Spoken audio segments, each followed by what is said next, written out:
তো কি অবস্থা সবার, আজকে যাকে নিয়ে কথা বলবো তাকে তুমি যদি না চিনে থাকো তাহলে তুমি নিজেকে মঙ্গল গ্রহের নাগরিক মনে করবে। বাংলাদেশে থাকতে গেলে যেমন বঙ্গবন্ধু নাম শোনাই লাগবে, বঙ্গবন্ধু সড়ক, বঙ্গবন্ধু সেতু, বঙ্গবন্ধু বিশ্ববিদ্যালয়, বঙ্গবন্ধু পার্ক, এমনকি বঙ্গবন্ধু টুর্নামেন্ট পর্যন্ত, তেমনি বাংলাদেশে থাকতে গেলে আরেকজনের নাম শুনতেই হবে, আর সে হলো হিরো আলম।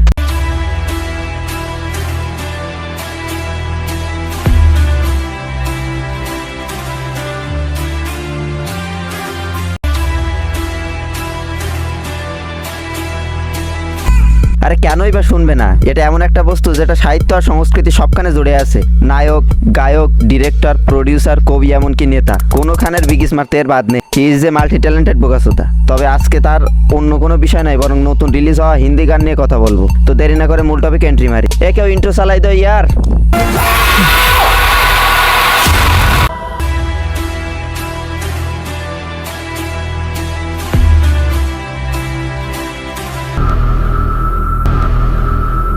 আসসালামু আলাইকুম। তো কি অবস্থা সবার, এন্ড কেমন আছো তোমরা? বরাবরের মতো নতুন ভিডিও নিয়ে হাজির হলাম আমরা। ওপরে নীল আকাশ, দুই পাহাড়ের মাঝ দিয়ে বয়ে চলা নদী, আর নদীর পাড়ে পেঁজা বরফ। ভাই পরিবেশটা সুন্দর না? কোনো হইছে আছে?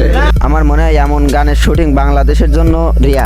কেউ আগে কোনোদিন এমন সুন্দর জায়গায় শুটিং করেছে বলে আমার মনে পড়ে না। একটু চা খাচ্ছি, চা খাবো? খাই একটু, আপনারা খাবেন? ডেলে দেই, ডেলে দেই। না না থাক তাইরি কাকা, এমনিতেও রিয়া আপু মানে আমাদের গরিবের ঐশ্বরিয়া রায়ের রূপের আগুনে গা গরম হয়ে গেছে। मजा नहीं आ रहा है। কেন মুদি চাওয়ালা? ও এবার ভোটে হেরে যাওয়ার পজিশনে, তাই মাথার ওপর টেনশন। না হলে এত সুন্দর ভিডিওটা দেখে কেউ মজা না পেয়ে থাকতে পারে? এটা কোনো কথা? কিন্তু তোমরা কি একটা জিনিস লক্ষ্য করেছো? কি মানে আমাদের রিয়া আপু মানে গরিবের ঐশ্বরিয়া রায় এবার একটু মোটা হয়ে গেছে। के बोल रहा हूँ यार, बुरा लगता है भाई, आप लोग भी जानते हो। আরে শুনবা তোমার পুরো কথা। বাংলাদেশের ইতিহাস পর্যালোচনা করলে দেখা যায় ভূপ্রাকৃতিক কারণে বাংলাদেশের নায়িকারা পোয়াতি হলে তারা মোটা হয়, যেমন জাতির প্রিয় পরিমণি আপু, অপু বিশ্বাস। এইটাও সম্ভব? সম্ভব না খালা, আমাদের পরিমণি আপু যদি বিয়ের আগেই বাচ্চা পেটে ধরতে পারে তাহলে রিয়া আপু কেন পারবে না?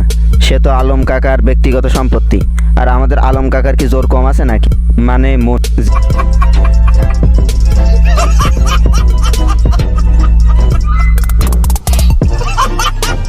যে যাই বলুক, হিরো কাকার এই গানটা কিন্তু কখনো হেড খাওয়ার যোগ্য না।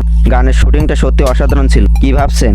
আরে কথাটা আমি কিন্তু বলি না, বলছে আলম কাকার অডিয়েন্স। হিরো আলম ভাইয়ের সব গানগুলোর মধ্যে এটাই সবচেয়ে বেস্ট। প্লেস, গান, এডিটিং, এক কথায় অসাধারণ। হিরো কাকার এই ফুল গান শুনলাম প্রথমবারের মতো, খুব ভালো লাগলো। হিরো আলমের ভক্তদেরকে দেখতে চাই।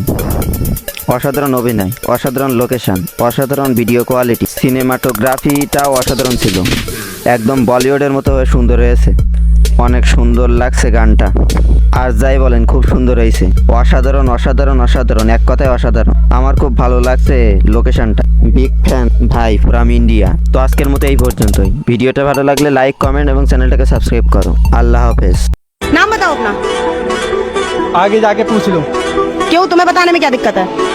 तुम्हें आगे जाने में क्या दिक्कत है? मतलब बात करने की तमीज नहीं है तुम्हारे अंदर? अगर मेरे अंदर बात करने की तमीज होती तो मैं यहाँ कमीज बेच रहा होता। ओह गॉड, मैं इस मार्केट में बेकार ही आ गई।